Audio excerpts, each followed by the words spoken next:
Two men in suits were found dead on a hill above Niterói, across the bay from Rio de Janeiro, lying side by side in the long grass. Both wore heavy raincoats, and over the eyes of each man sat a mask, cut and folded from sheet lead. There were no wounds, no sign of a struggle. Beside them lay a notebook, holding a short, cryptic set of instructions, a time, a command to swallow capsules, and to wait for a signal. For nearly 60 years, this has been told as a ghost story. The case file points somewhere colder, a death investigation that lost its one real chance to explain what happened. Welcome to Ash and Alibi, the cases that were never closed. The two men were not strangers, and they were not drifters. Miguel José Villar was 34. Manuel Pereira de Cruz was 32. They were friends and business partners from Campos, in the north of Rio de Janeiro state, and they repaired televisions and radios for a living. That detail matters more than it first appears. These were electronics technicians, practical men used to tools, circuits, and improvising hardware from whatever was to hand. And it is exactly that skill that makes the strangest object on the hill look less like a relic, and more like something they built. On the 17th of August 1966, the two men left home together. Villar told his family he was going to Niterói to buy materials for their work and a car. He was carrying a large sum of cash. If quiet, unsettled cases like this one are your kind of story, this is the channel for them. Consider subscribing. Because almost nothing about the next 3 days behaved the way a simple shopping trip should. They took a bus for the coast, and then the ordinary details begin to bend. What the record clearly supports is a purchase trail. Receipts later recovered for a bottle of mineral water and for 2 brand new waterproof raincoats, still in their eBay packaging.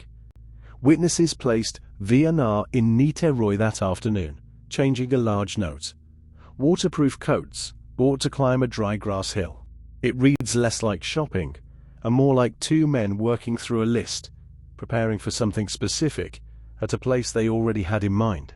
3 days later, on the 20th of August, an 18-year-old named Jorge da Costa Alves was flying a kite on the slopes of Morro do Vintame Hill above Niterói. In the long grass near the top, he found the two men. They lay side by side, both in suits, both in the new raincoats. The lead masks were in place over their eyes. There was no blood, no wound, no sign of a struggle. Scattered nearby were the small things they had carried: the notebook, a plastic water bottle, 2 towels, the raincoat packaging, receipts and cash.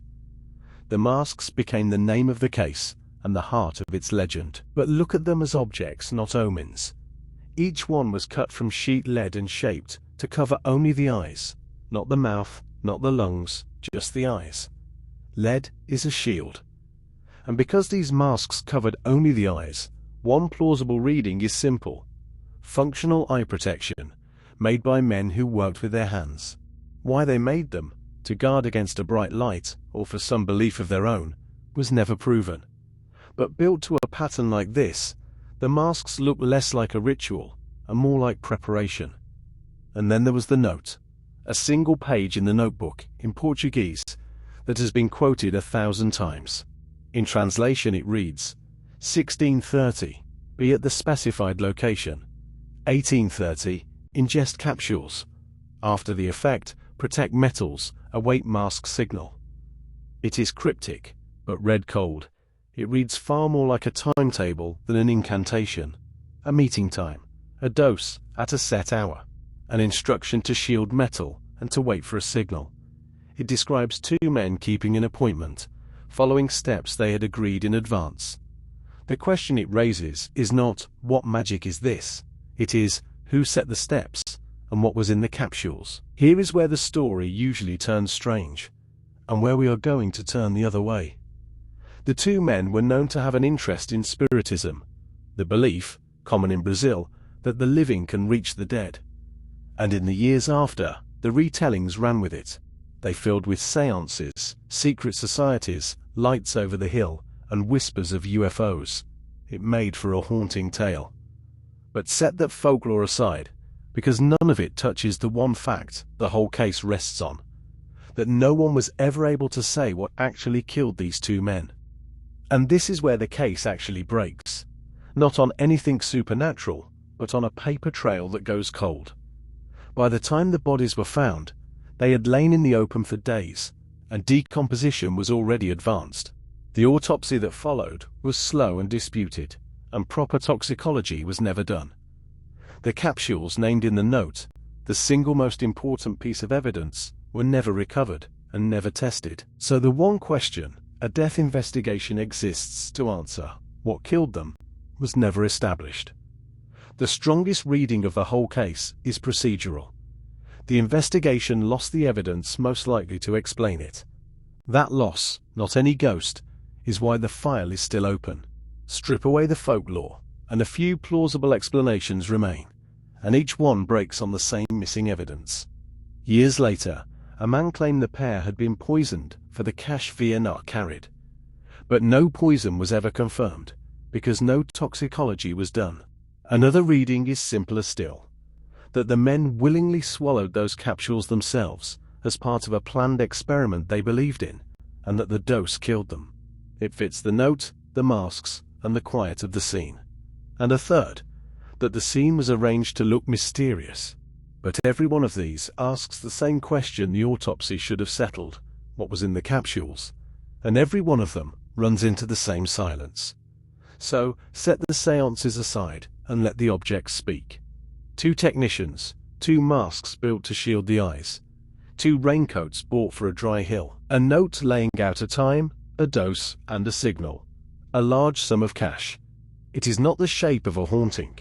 It is the shape of 2 men who climbed that hill on purpose, expecting something to happen, and for whom it did. What that something was, we cannot honestly say, and the reason we cannot is painfully ordinary. The lead masks case is not unsolved because it brushed against another world. It is unsolved because, in 1966, the evidence that could have named their cause of death was allowed to slip away. The bodies decomposed, the capsules lost, the tests never run. The strongest reading was never paranormal. It was procedural, a case where the planning is plain to see and the proof simply isn't. So the 2 men on Vintame Hill remain exactly where the folklore found them, but for a colder reason than any legend. If you want more cases, the record left half finished. Subscribe and give this one a like. On Ash and Alibi, the file stays open.